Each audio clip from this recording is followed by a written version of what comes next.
Perkenalkan, nama saya Chun Chun. Saya adalah pendiri dan pemilik daripada BRC Mini Farm yang bergerak di bidang budidaya lobster air tawar dan juga jual beli lobster air tawar. Kemudian saya juga pemilik daripada lobsterairtawar.com dan juga sekaligus sebagai penulis buku tentang lobster air tawar. Jadi lobster air tawar ini menurut para ahli sebenarnya dulunya berasal dari laut yang mungkin beradaptasi di muara sungai dari air asin, kemudian pelan-pelan jadi air payau dan akhirnya menjadi air tawar. Dan di seluruh dunia sebenarnya lobster air tawar ini terdapat di berbagai benua. Nah, kemudian yang kita budidayakan di sini itu diimport dari Australia. Di Australia sendiri lobster air tawar ini diambil dari alam. Jadi dari sungai Flinders dan sungai Gilbert yang kemudian karena diambil dari situ karena masing-masing memiliki spesifikasi yang baik. Jadi ada satu sungai lobsternya pertumbuhannya cepat, satu sungai jumlah telurnya banyak. Kemudian itu masuk ke sebuah lembaga riset pemerintah di Australia namanya Walkamin Research Center di kota Walkamin. Di situ ada satu orang profesor yang kemudian meneliti dan kemudian mengembangbiakan, dikawinkan, disilang dan sebagainya di antara dua spesies itu dapatlah generasi pertama yang pertumbuhannya lebih cepat. Kalau nama latinnya lobster air tawar dari Australia ini adalah Cerat quadricarinatus atau orang juga populer bilang red claw karena lobster air tawar ini yang jantan capitnya ada merahnya. Seperti itu. Nah, kenapa kita pakai dari sana? Yaitu karena pertumbuhannya cepat dan jumlah telurnya banyak. Jadi kalau kita untuk secara komersil, secara bisnis ini menguntungkan karena dengan pakan yang tidak terlalu banyak, pertumbuhan cepat sehingga bisa lebih cepat dijual. Sebenarnya awalnya sendiri saya budidaya lobster itu kurang lebih tahun 2002. 2002 itu saya ada main ke satu tempat ke rumah kawan saya begitu ya. Dan ternyata orang tuanya itu memelihara lobster air tawar di akuarium. Nah, ini sangat menarik sekali. Jadi lobster tapi di akuarium dan di air tawar. Karena biasanya yang kita tahu lobster itu di laut begitu kan. Kok ini bisa di air tawar. Ini suatu hal yang menarik. Lalu kemudian diselidiki ternyata lobster air tawar ini kadar kolesterolnya lebih rendah daripada lobster laut. Sehingga aman buat misalnya yang masalah dengan kolesterol dan sebagainya. Lalu kemudian juga setelah diteliti lagi, lobster air tawar ini tidak menimbulkan alergi seperti halnya seafood. Jadi orang yang alergi makan udang, makan seafood dan sebagainya itu bisa makan lobster air tawar ini. Nah, ini suatu hal yang bagi saya suatu hal yang menarik dan nilai tambah untuk mengembangbiakan lobster air tawar ini. Dan lobster air tawar ini karena dibudidayakan, ukurannya bisa diatur, panennya mau kapan, mau ukuran 50 gram bisa, 100 gram bisa, 200 gram bisa, bahkan kalau mau sampai lama sekali mungkin bisa sampai 500 gram, begitu. Nah, itu sehingga bisa diatur harga jualnya. Kenapa lobster laut selama ini harga jualnya mahal? Ya tentu karena ukurannya besar. Sekali makan mungkin 500 gram, 1 kilo, begitu kan, sehingga sekali keluar uang bisa jutaan rupiah, begitu. Sedangkan lobster air bisa diatur ukurannya, sehingga harga jualnya bisa lebih terjangkau. Untuk sekedar info, lobster air tawar kalau kita dipelihara di air bersih, itu warnanya jadi biru. Bagus sekali. Jadi sangat menarik. Jadi nggak cuma hanya untuk konsumsi. Dulu awal-awal itu sebenarnya tahun 2002 saya budidayakan tuh orang banyak beli tuh buat hias. Karena pelihara di akuarium gitu kan. Di bawah tuh jalan-jalan lobster air tawar, warnanya biru begitu. Wah, menarik sekali begitu ya. Jadi saya jual kebanyakan anakan.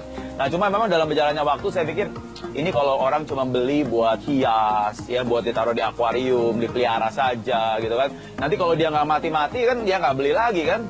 Saya pikir wah, ini kalau mau jangka panjang saya gimana ya? Kalau nanti produksi makin banyak, jual ke siapa kalau cuma menjual hias kan?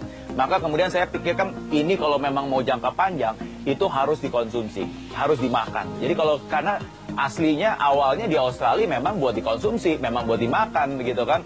Jadi saya budidayakan lobster air tawar ini, saya coba kembangkan bagaimana nih caranya ngebesarinnya. Saya coba di akuarium, saya coba di kolam semen, saya coba di kolam tanah, saya coba di keramba terapung.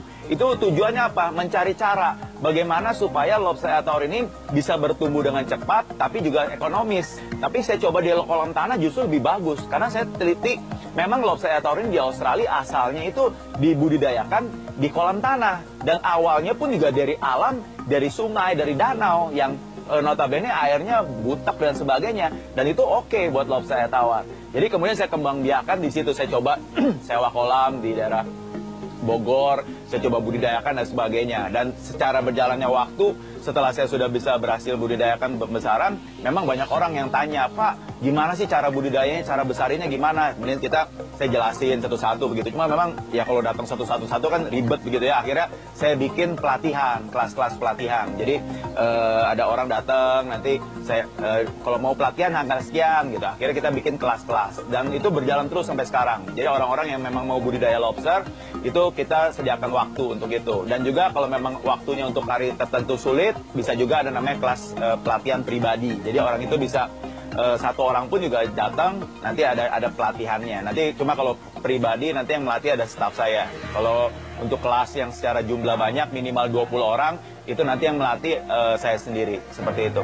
Jadi setelah itu berjalan, orang udah kemudian berhasil budidaya, kemudian banyak juga yang bertanya, Pak, ini nanti kalau saya udah ada hasil, kan kita baru mulai nih, hasilnya masih sedikit, itu kemudian bagaimana Pak jualnya? Kalau cuma dikit nanti tawarin ke restoran kan, nanti restoran bilang, kapan lagi bisa kirim? Terus kalau kita jawab, oh ya nanti mungkin 6 bulan lagi ya, tentu restorannya kan nggak mau beli, ntar kan minggu depan nanti orang mau makan, gimana gitu kan. Terus orang tersebut, ya kemudian saya bilang, ya udah gini aja, kalau memang jumlahnya masih sedikit, jual ke saya aja. Jadi akhirnya saya jadi trading lagi, jadi nampung dari mitra-mitra yang udah produksi itu, yang udah saya training, mereka kemudian jual hasilnya ke saya tampung, dikit-dikit jadi banyak, begitu kan, kemudian saya bisa supply ke restoran secara rutin dan continue. Jadi dari situ saya kemudian istilahnya jadi jual beli lobster air tawar. Kurang lebih seperti itu. Dan juga ada juga beberapa orang yang wah saya mau ngembangkan nggak skala kecil nih, saya mau ngembangkan skala besar. Nah saya juga membantu mereka secara konsultan. Jadi saya nanti ada datang ke lokasi, ada yang di luar kota, ada yang di luar pulau. Kemudian saya survei kolamnya, saya survei airnya, saya tes kondisi airnya, terus saya bantu dia desain kolamnya, kemudian perhitungan-perhitungan secara bisnisnya, kemudian apa yang diperlukan dan sebagainya. Jadi saya bantu full secara assist yang mau budidaya itu secara konsultan gitu. Jadi sebenarnya untuk kedepannya itu pangsa pasar di lobster air tawar sangat tinggi sekali dan kebutuhannya sangat banyak. Jadi kita butuh banyak orang yang membudidayakan lobster air tawar ini, baik itu mungkin skala rumahan, skala menengah maupun skala besar, seperti itu.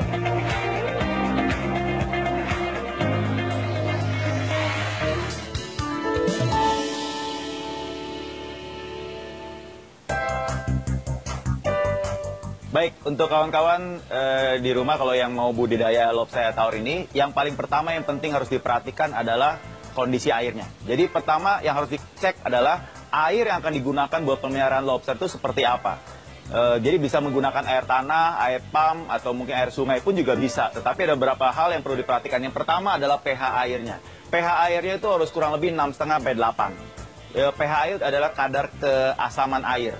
Nah, jadi kalau pH-nya makin tinggi itu makin basah, kalau makin rendah itu makin asam. Nah, itu harus diperhatikan. Yang kedua adalah kandungan oksigen di dalam air. Jadi, lobster air tawar ini hidup di dalam air dan dia bernapas di dalam air. Sehingga yang harus diperhatikan adalah kandungan oksigen di dalam air. Yang ketiga adalah, ini perlu nggak perlu sih, jadi kadar salinitas air. Jadi salinitas air itu adalah kadar asin atau tidak asinnya suatu air. Ini biasa kalau di pinggir pantai sih, itu lobster air tawar ini hidup di air tawar, 0 sampai 3 ppt. Jadi kemudian yang terakhir adalah kadar amoniak di dalam air, kadar racun di dalam air. Jadi kalau lobster air tawar dipelihara terus ada pemberian pakan, kemudian ada sisa makanan, lalu ada kotoran lobsternya, itu akan bisa menimbulkan amoniak. Kalau dalam jumlah banyak bisa menimbulkan kematian buat si lobster. Itu adalah karakteristik air yang perlu perhatikan. Yang kemudian juga yang perlu perhatikan adalah yang terakhir adalah suhu air. Nah, jadi kalau suhu airnya terlalu dingin, itu maka pertumbuhan lobster akan lambat. Kalau suhu airnya lebih panas, kurang lebih yang bagus adalah 24-30, maka lobster akan tumbuh dengan baik dan optimal. Jadi itu yang pertama, harus diperhatikan. Yang kedua adalah, kalau mau melihara lobster air tawar, tidak boleh menggunakan air tanah yang baru. Jadi misalnya air tanah baru dipompa, masuk ke akuarium, langsung lobster dimasukin, itu nggak boleh. Kenapa? Kalau air tanah yang baru itu, dia masih memiliki pH yang rendah dan kadar oksigennya juga rendah. Jadi perlu ditaruh dulu di akuarium, dibiarkan selama 24 jam dengan diberi gelembung udara supaya kadar oksigen masuk dan juga kadar pH-nya naik ke titik normal. Jadi kalau semua itu udah dipenuhi, baru kemudian kita beli lobster air tawarnya, kita masukkan ke sana untuk dipelihara. Jadi sebenarnya sangat sederhana. Cukup akuarium, air, gelembung udara.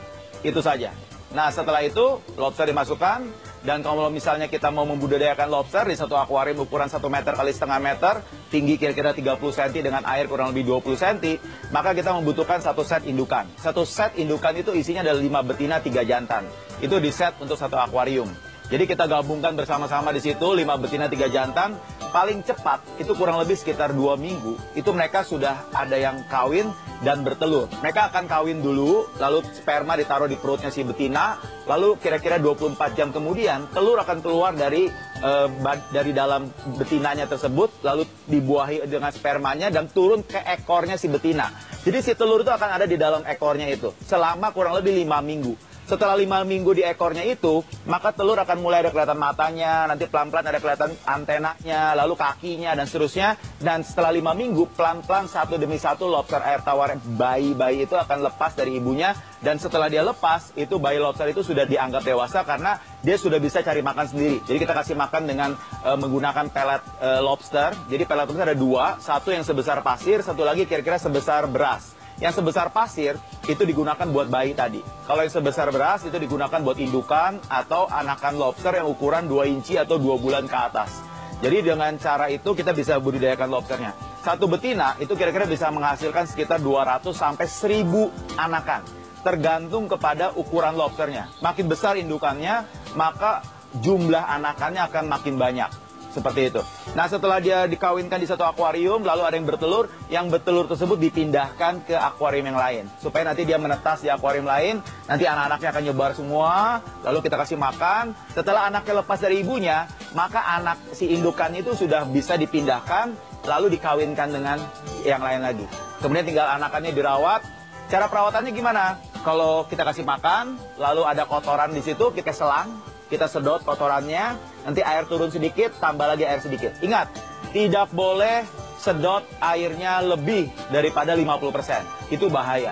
Karena kalau kita airnya sedot sampai lebih dari 50%, lalu kita tambah air baru lagi 50% lebih, itu akan mengakibatkan perubahan pH. Perubahan kondisi air di dalamnya. Sehingga itu akan bisa menyebabkan si lobster akan stres. Dan itu bisa juga menyebabkan kematian. Jadi itu harus diperhatikan. Kalau itu sudah dijalankan, maka itu yang lain akan lebih mudah. Lalu yang berikutnya adalah yang perlu kita perhatikan, lobster air tawar adalah binatang yang ganti kulit. Jadi dia kalau dia akan tambah besar, kulitnya tidak bisa tambah besar. Maka dia akan buka kulitnya, copotin kulitnya, dan tinggal dagingnya saja. Bahkan jalan pun nggak bisa, karena itu lobster itu adalah binatang yang nggak ada tulang. Tulangnya itu di luar, kulitnya adalah tulangnya. Begitu kulitnya nggak ada, dia benar-benar daging saja, teronggok, nggak bisa jalan. Dan itu butuh waktu 1-2 hari untuk keras kembali. Kira-kira beberapa jam kemudian dia udah cukup lumayan agak keras, dia bisa jalan dikit-dikit, masuk umpet ke tempat persembunyiannya. Butuh waktu kira-kira 1-2 hari buat benar-benar keras kembali. Dan dalam waktu 1-2 hari itu, kalau dia ketemu lobster yang lain bisa capit, tarik, dan dimakan. Itu namanya kanibal. Jadi dunia lobster tawar itu perlu diperhatikan tingkat kepadatan daripada akuarium atau kolamnya. Kalau terlalu padat, maka lobster itu bisa saling memakan dan akhirnya habis. Tinggal separohnya atau seperempatnya atau sepertiganya. Itu diperhatikan kepadatan. Yang kedua adalah untuk mengurangi kanibal adalah tempat persembunyian. Jadi lobster tawar ini adalah binatang malam atau nokturnal yang dimana dia aktifnya itu pada malam hari. Jadi kalau siang-siang itu kebanyakan dia ngumpet dan sebagainya, dan memang dia lebih nyamannya seperti itu. Jadi kita siapin pipa perawan sejumlah lobsternya. Jadi nanti pada waktu siang hari dia akan ngumpet di situ. Sekaligus itu juga mengurangi tingkat kanibal. Karena dengan mereka masuk ke dalam pipa itu, maka kemungkinan mereka saling ketemu, saling kanibal itu akan lebih kecil. Seperti itu. Jadi kurang lebih pemeliharaan lobster seperti itu harus diperhatikan. Lalu juga pemberian pakan itu harus diperhatikan juga, karena pemberian pakan harus pada waktu malam hari itu jumlahnya lebih banyak daripada siang hari. Jadi jangan dibalik. Kalau dibalik maka makanan itu akan banyak terbuang, tersisa, sehingga akan menyebabkan amoniak. Jadi pada malam hari itu kira-kira dia makan 75% dari total yang diperlukan. Dan sisanya siang hari 25% dari totalnya. Totalnya itu berapa? Kira-kira 3% dari berat badan lobster per hari. Jadi misalnya total lobster itu 1 kilo, maka 3%-nya dari 1 kilo itu yang diberi makan buat si lobsternya per hari itu. Seperti itu. Dan semakin besar lobsternya, 3% itu akan makin sedikit. Jadi jadi 2,5%. Untuk perkawinan, penetasannya, itu nanti kita kembangkan namanya teknik kawin massal. di mana perkawinannya bukan 5-3 lagi, tapi 1:3. Bis lo nanti ada yang di kolam semen skala menengah dan yang skala besar menggunakan kolam tanah. Kurang lebih seperti itu cara budidaya untuk lobster air tawar.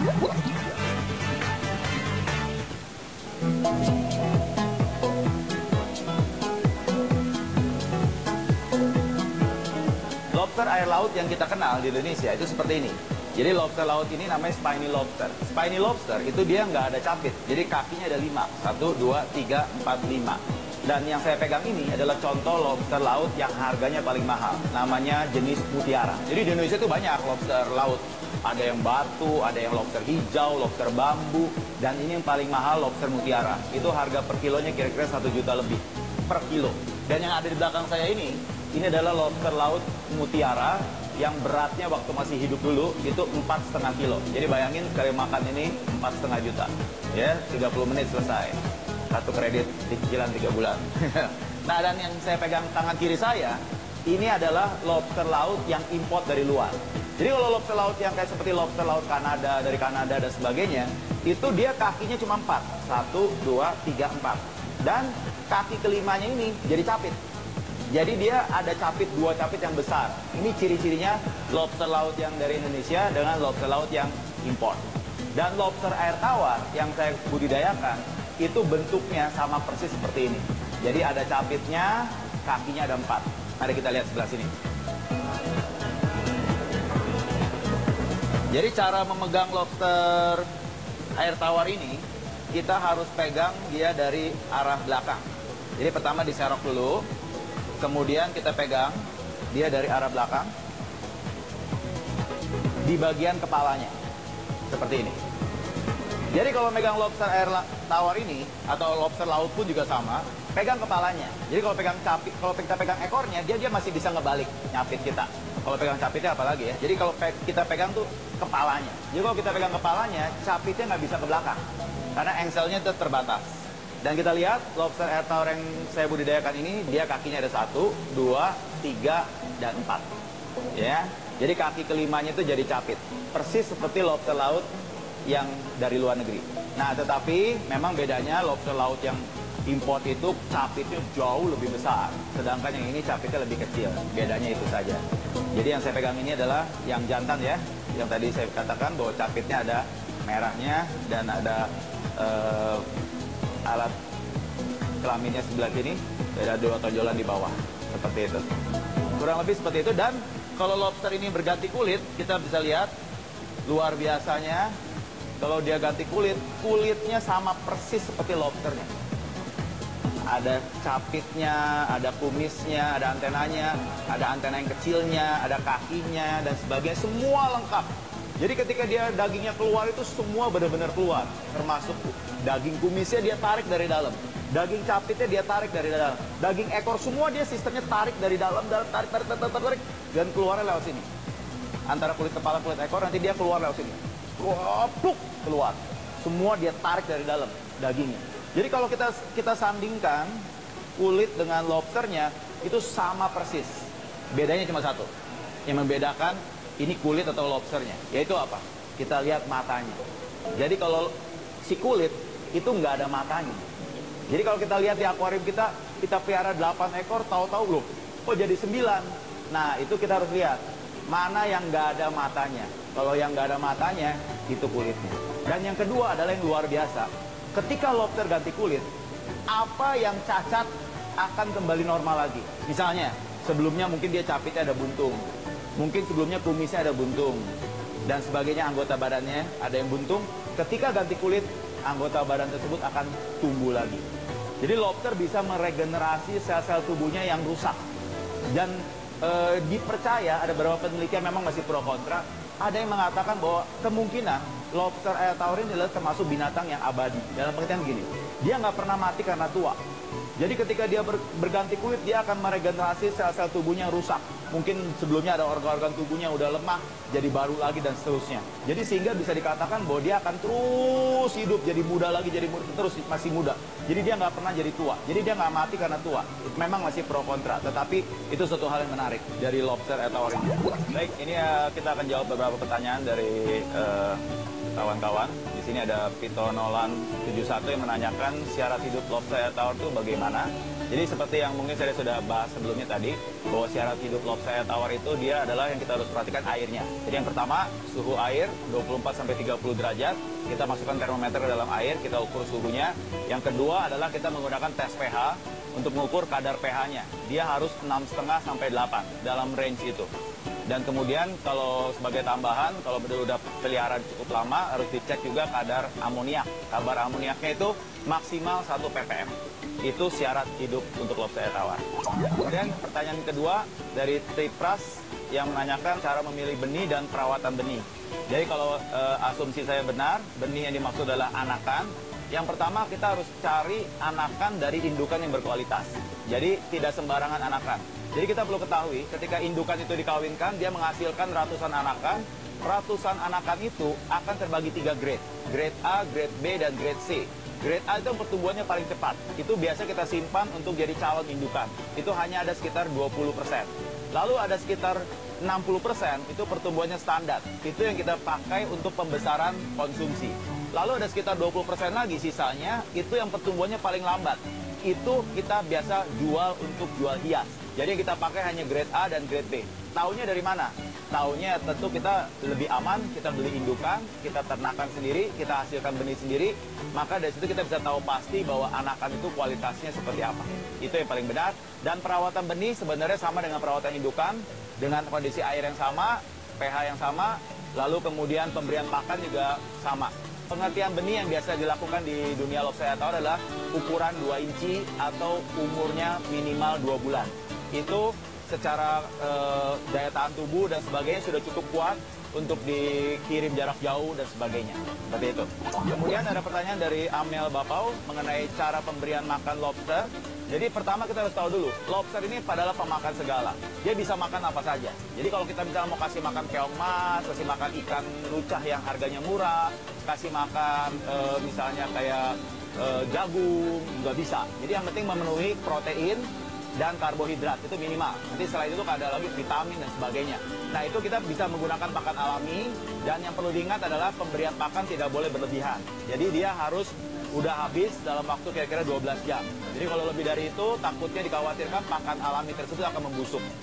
Seperti itu. Nah, kalau dalam skala kita masih kecil, cuma di akuarium, atau kalau main yang sedikit, lebih aman menggunakan pelet lobster. Dan pemberian makannya, dia makan hanya kira-kira 3% dari berat badan dia per hari. Dan dilakukan 75% pada malam hari, 25% pada siang hari. Dan ingat, tidak boleh terlalu banyak. Jadi kalau di awal kita masih belum tahu seberapa banyak, kasih makan sedikit dulu. Dan dari situ baru kita akan tahu, oh satu hari ini kira-kira makannya sekian banyak. Nah baru 75% malam, 25% siang.